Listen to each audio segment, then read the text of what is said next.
What's going on? Mike Neumann here. I'm a group fitness trainer at Impact Fitness on Broadway in Bradley. This is my little studio that I train my clients out of. I also take them out in the gym. We do free weights and machines and cardio, all that stuff as well. But I got some full body conditioning classes I do in this room here. But nonetheless, I want to kind of make some videos for you guys that have the goal of losing a significant amount of weight. Some people have to go to lose 10, 20 pounds. Other people want to lose 70 to 100 pounds, and I want to kind of give you guys some insight as to what you can do to make that happen. I got somebody for you guys to meet today that's been there and done that. This guy lost 100 pounds, so I'm going to introduce you guys to him now. His name is Brad Regneir. So let me take the camera from Brad because he's directing for me here. So Brad, thanks for taking your time out to kind of give us some insight as to how you lost 100 pounds. First and foremost, what kind of weight did you start off at before you started off on your weight loss journey? I was at 260 pounds. Okay, 260 pounds. So did you just have like all throughout your childhood, did you always have poor eating habits, or, I mean, what led you to 260 pounds? Yeah, pretty much. Ever since I was about 10 years old is when I really started packing it on, and then at about 16, I think, is when I reached 260. Okay, and how old were you when you decided to lose this weight? I was about 17. Okay, so did something happen one day where you were just tired of being overweight, or what happened to make you want to lose 100 pounds? Yeah, just kind of tired of carrying around the extra weight, not really being able to go do stuff, or, you know, if I went somewhere with my friends, you know, just really exhausted before they were, and I was tired of it. Okay, so you spent a few years overweight. I mean, you must not have felt good, but did something happen one day where you just snapped and said, enough is enough, I'm putting the foot down, and this is when I'm going to make it happen? Yeah, it was probably after my dad passed. He was always overweight too, so that's probably where I got the bad eating habits from. So after that happened, I really wanted to get my health in check. Okay, yeah, because definitely I would say if you're overweight, that could lead to, you know, heart problems. It could lead to diabetes problems. How old was your dad? 50. Okay, so that kind of woke you up a little bit because, you know, those bad genes that can run in the family, and if you don't take care of yourself now, that could have been you at the age of 50. So you're more like, you know, wake up and smell the coffee, let's take care of this problem now. Yeah. That's pretty much how that happened. Well, good. Sorry to hear about your dad, but nonetheless, you're on the path to a healthier road. So what was the first step you took to losing the weight? Really, I just started doing cardio. I did a lot of running. I actually got a plan together to go from 5K. I did my first 5K, from 5K to a half marathon. Wow, man, so you just got motivated and started to do it up. Did you join a gym right away, or did you just run outside a lot? No, I got down to about 200 before I actually joined the gym. Okay, so you wanted to lose a few pounds first before you joined a health club. Right. Okay, now did you kind of, because a lot of people think that most gyms are filled with bodybuilders and figure models. Was that something along the way of your line of thinking? No, I think it was just a really foreign aspect for me, so it took a while to actually get me to go in and sign up. Yeah, because going to the gym can be intimidating because you don't know what to expect if it's not your world. But once you did step foot into a gym, was it what you thought it was going to be? No, not really, and it helped too that I did get a personal trainer to start off with, so that helped quite a bit. Okay, and when you came to the gym, you realized that the gym is, in fact, it doesn't have a lot of bodybuilders and figure models. Is that what you seen at first? And did you feel like you fit right in at first? Not at first, but I mean, definitely there's a lot of people that were like me that were overweight and just there to lose weight, you know, not really any fitness competitors or anything. You get those too, but there's all kinds at the gym. Yeah, because it's for anybody. What kind of advice would you give to somebody that wants to lose, you say, anything over 50 pounds?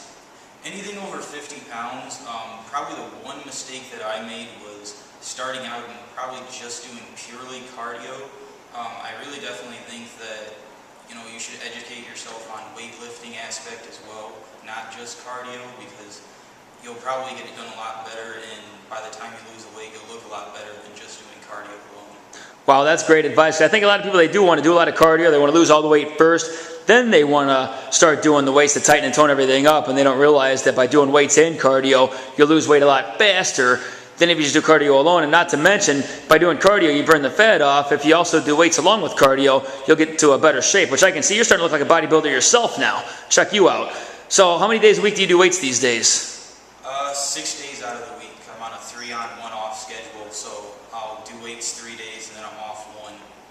Okay, did you start off doing that? Well, I guess when you actually got a trainer back in the day, I'm sure he got you on that schedule, right? Yeah, he told me about that. Initially, I was only lifting weights about probably 2 days out of the week, and I was still doing a lot of cardio, and then it just slowly, more and more, I started to get into weightlifting and really enjoy that a lot more than cardio. Gotcha. Now, for a lot of people, going to the gym and getting a good workout in isn't very big. I mean, anybody can pretty much go to the gym and push themselves and work up a good sweat and do some weights and get it done in the gym. It's the eating aspect that people have a hard time with. So let's talk about what your eating habits are like. What kind of eating habits did you change when you started your journey to losing 100 pounds? Eating habits, basically I was having fast food every day, pretty much what a lot of us make mistakes on, a lot of junk food, a lot of sweets. I pretty much cut all that out, and right now I'm on pretty much an all-clean diet. I prepare my meals about 3 to 5 days in advance sometimes. Have a good carb to protein ratio, not a lot of additives. Salt would be about it, but I'm not really watching my sodium right now. Right. Yeah, I'm not big on watching sodium either. It's just proteins, fats, and carbs. If you watch your sodium, it's just going to make you go crazy. There's already too much to focus on to begin with. What about restaurant food, Brett? When you go out to restaurants, what kind of choices do you make? I usually avoid restaurants, actually. I pretty much only eat out once every couple of months, but if I am getting in that extra restaurant, you can always just ask to have a lot of things taken out. A lot of restaurants like the Olive Garden, you can have the cheeses taken out. Just have real simple, plain protein and carbs. Yeah, that's great advice. I always tell my clients, just stay away from the sauces and the appetizers. You're going to have much lower fat intake, and it might not be very fun to eat food without sauces, but it's still going to taste somewhat good, and you'll like what the scale says come Monday if you can overcome that right there. Now, what about when you're out with friends, or say you're at a birthday party or something like that, there's birthday cake around. Were you ever tempted to have some of that birthday cake? Yeah, of course. But I really think you can allow yourself to, but you need to know a limit, you need to know portion control. If you completely cut it out and you never have it, you're just going to be driving yourself crazy. But if you only have it once a month or once every couple of weeks, it's not going to do the damage that it would if you're having that on a regular basis. Yeah, that's what I say. Portion size is everything, and you can have those kinds of foods and still lose weight if you can just control the portion sizes. Now, what about, say you're out with friends or family, say they're eating pizza out in front of you.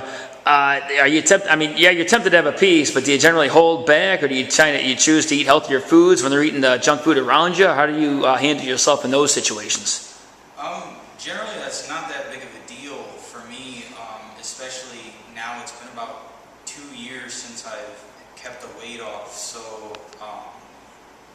it's really just become a way of life of eating healthier and not, gorging myself on overweight or fatty foods to keep myself from getting from that overweight.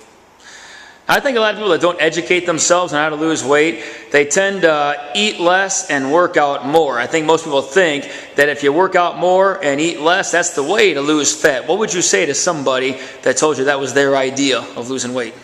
What I would say to them is that, if you're extremely overweight like I was, around 265 or 60 pounds, you're going to lose the weight initially, but you're going to hit that wall just because your body's going to start storing that fat. One thing that I've learned now that I'm trying to put on muscle instead of losing weight is that you have to eat as much as you're working out. That's as important as anything. That's your fuel source. And if you don't have that, your body's going to revert into survival mode and just restore fat.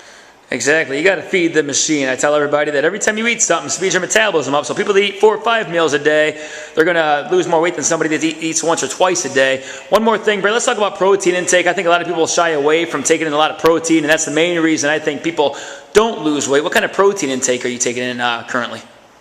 I'm taking about 1.5 grams per pound of body weight right now.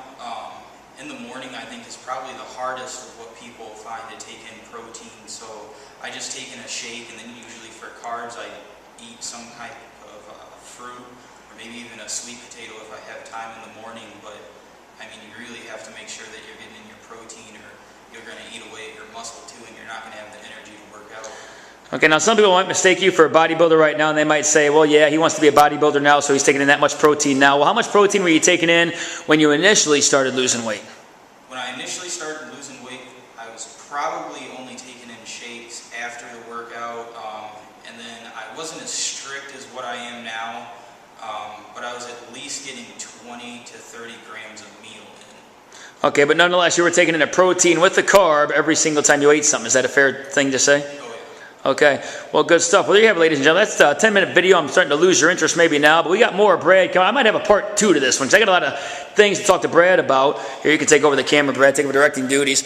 We'll have a part 2 to Brad because Brad's pretty serious about his workouts now, and I know you guys might have questions for him. So if you guys have questions for him, inbox me on Facebook. You can email me at allouteffort@att.net.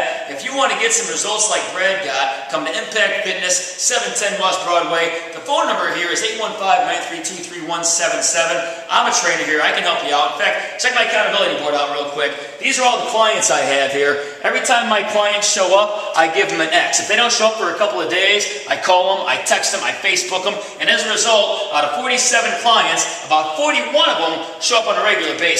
So that's one way I keep track of my clients, and there's a lot more than just great workouts. I mean, I can hold my clients accountable because at first, it's hard to get to the gym on your own. So if you guys want help, come check out Impact Fitness. Brad's working out here at Impact Fitness, and there's so many more people like him here at Impact Fitness. I got more videos like this coming your way, so be looking for them on my YouTube channel here. Subscribe to my YouTube channel for more videos like this. Until next time, you got Brad Regneir. Thank you for your time, Brad. I'm Mike Neumann. This is Impact Fitness, and we're out of here. Thanks for watching.